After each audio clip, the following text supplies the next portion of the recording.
ನಾಗರ ಪಂಚಮಿ ಸಂದರ್ಭದಲ್ಲಿ ಹುತ್ತಗಳಿಗೆ ಕೊಡಗಟ್ಟಲೆ ಹಾಲು ಎರೆಯುವ ಬದಲು ಧಾರ್ಮಿಕ ಭಾವನೆಯೊಂದಿಗೆ ಪರಿಸರ ಹಾಗೂ ಹಾವುಗಳ ಸಂರಕ್ಷಣೆಗೆ ಆದ್ಯತೆ ನೀಡುವಂತೆ ಜನಶಕ್ತಿ ವೇದಿಕೆ ಕಳೆದ 15 ವರ್ಷಗಳಿಂದ ನಡೆಸಿಕೊಂಡು ಬರುತ್ತಿರುವ ಜಾಗೃತಿ ಕಾರ್ಯಕ್ರಮ ಈ ಬಾರಿಯೂ ಆಶಾನಿಕೇತನದಲ್ಲಿ ವಿನೂತನವಾಗಿ ನಡೆಯಿತು. ಜನಶಕ್ತಿ ವೇದಿಕೆ ಅಧ್ಯಕ್ಷ ಮಾಧವ್ ಬಿ ನಾಯಕ್ ಅವರ ನೇತೃತ್ವದಲ್ಲಿ ನಡೆದ ಕಾರ್ಯಕ್ರಮದಲ್ಲಿ ಕಲ್ಲಿನ ನಾಗರ ಮೂರ್ತಿಗಳಿಗೆ ಅಥವಾ ಹುತ್ತಕ್ಕೆ 1-2 ಚಮಚ ಹಾಲನ್ನು ಭಕ್ತಿಯಿಂದ ಅರ್ಪಿಸುವಂತೆ ಜಾಗೃತಿ ಮೂಡಿಸಲಾಯಿತು. ಹಾಲಿನ ಅನಗತ್ಯ ವ್ಯರ್ಥದಿಂದ ಪರಿಸರಕ್ಕೆ ಹಾನಿಯಾಗಬಹುದು ಹಾಗೂ ಹುತ್ತಗಳಿಗೆ ಹಾಲು ಎರುವುದರಿಂದ ಹಾವುಗಳಿಗೂ ಅಪಾಯ ಉಂಟಾಗುವ ಸಾಧ್ಯತೆ ಇದೆ ಎಂದು ತಿಳಿಸಲಾಯಿತು. ಜಿಲ್ಲಾ ಕಾನೂನು ಸೇವೆಗಳ ಪ್ರಾಧಿಕಾರದ ಹಿರಿಯ ಸಿವಿಲ್ ನ್ಯಾಯಾಧೀಶೆ ದಿವ್ಯಶ್ರೀ ಸಿಎಂ ಮುಖ್ಯ ಅತಿಥಿಯಾಗಿ ಪಾಲ್ಗೊಂಡು ಮಕ್ಕಳಿಗೆ ಹಾಲು ಹಾಗೂ ಉಪಹಾರ ವಿತರಿಸಿ ಕಾರ್ಯಕ್ರಮಕ್ಕೆ ಚಾಲನೆ ನೀಡಿದರು. ಧಾರ್ಮಿಕ ಆಚರಣೆಗಳಿಗೆ ಗೌರವ ನೀಡುವುದರ ಜೊತೆಗೆ ಪರಿಸರ ಸಂರಕ್ಷಣೆಗೆ ಹಾಗೂ ವೈಜ್ಞಾನಿಕ ಮನೋಭಾವ ಬೆಳೆಸುವುದು ಅಗತ್ಯ ಎಂದರು. ಉದ್ಯಮಿ ಜಾರ್ಜ್ ಫರ್ನಾಂಡಿಸ್, ಕಸಾಪ ತಾಲೂಕು ಅಧ್ಯಕ್ಷ ರಾಮನಾಯಕ್ ಅವರು ಕಾರ್ಯಕ್ರಮದ ಸಮಾಜಮುಖಿ ಉದ್ದೇಶವನ್ನು ಶ್ಲಾಘಿಸಿದರು. ಉರಗತಜ್ಞ ಮಹೇಶ್ ಬಿ ನಾಯಕ್ ನೈಜ ನಾಗರ ಹಾವುಗಳನ್ನು ಮಕ್ಕಳಿಗೆ ಪ್ರದರ್ಶಿಸಿ ಹಾವುಗಳ ಬಗ್ಗೆ ವೈಜ್ಞಾನಿಕ ಅರಿವು ಮೂಡಿಸಿದರು. ಸುಮಾರು 15 ವರ್ಷದಿಂದ ನಾಗರ ಪಂಚಮಿ ಹಬ್ಬವನ್ನು ನಾವು ಇದೇ ಶಾಲೆಗೆ ಬಂದು ನಾವು ವಿನೂತನ ರೀತಿಯಲ್ಲಿ ಆಚರಿಸಿಕೊಳ್ತಾ ಇದ್ದೇವೆ. ಕಾರಣ ನಾವೆಲ್ಲ ನೋಡ್ತಾ ಇದ್ದೇವೆ, ಬಹಳಷ್ಟು ಜನ ಮೂಢನಂಬಿಕೆಗಳಿಗೆ ಮಾರು ಹೋಗ್ತಾ ಇದ್ದಾರೆ ಸಮಾಜ.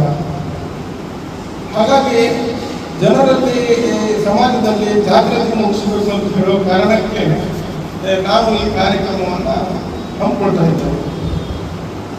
ಕಾರ್ಯಕ್ರಮದ ಉದ್ದೇಶ ಇಷ್ಟೇ. ಈಗ ನಾವು ಸಮಾಜದಲ್ಲಿ ನೋಡ್ತಾ ಇದ್ದೇವೆ, ಯಾವುದೇ ಹಬ್ಬ ಹರಿದಿನಗಳು ಬಂದರೆ, ವಿಶೇಷವಾಗಿ ನಾಗರ ಪಂಚಮಿ ಹಬ್ಬದಿಂದ ನಾವು ಕಲ್ಲಿಗೆ ಹಾಲನ್ನು ಎರೆಯುವ ಮುಖಾಂತರ, ಕಲ್ಲಿನ ಮೂರ್ತಿಗೆ ನಾಗರಿಗೆ ಹಾಲನ್ನು ಎರೆಯುವ ಮುಖಾಂತರ ನಾವು ನಾಗರ ಪಂಚಮಿಯನ್ನು ಆಚರಿಸ್ಕೊಳ್ತೇವೆ.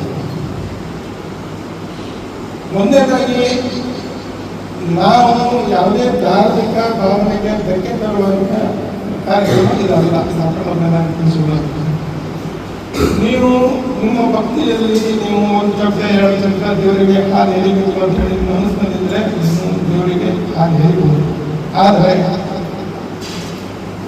100 ಲೀಟರ್ ಗಟ್ಟಲೆ ಕಲ್ಲಿನ ನಾಗರಕ್ಕಾಗಿ ಈ ಬುದ್ಧಿಗೆ ಹಾಲೆರೆಯುವ ಮುಖಾಂತರ ಅದು ಪ್ರದೇಶವನ್ನು ಹಾಳು ಮಾಡುವಂಥ ಒಂದು ವಾತಾವರಣ ಸೃಷ್ಟಿಯಾಗ್ತದೆ.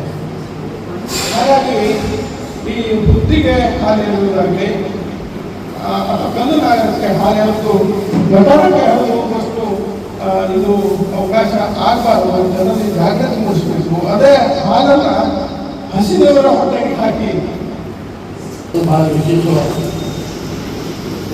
ಎಲ್ಲ ಜಾತಿ ಮತದವರಿಗೆ ಹುಡುಗರಿದ್ದಾರೆ.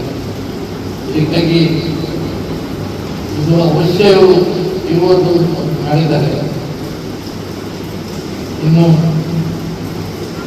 ಬಹಳಷ್ಟು ಕಾರ್ಯಕ್ರಮಗಳಲ್ಲಿ ನಡೀತೇ ಇರ್ತವೆ.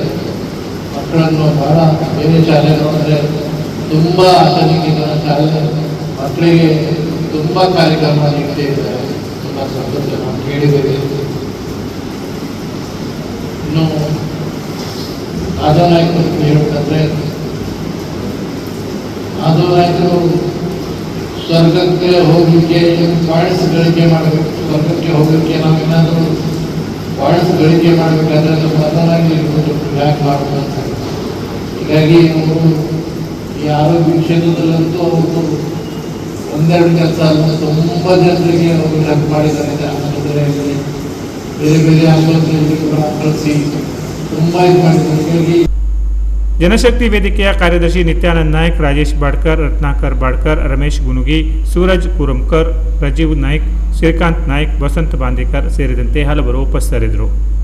Canara plus news, Karwar.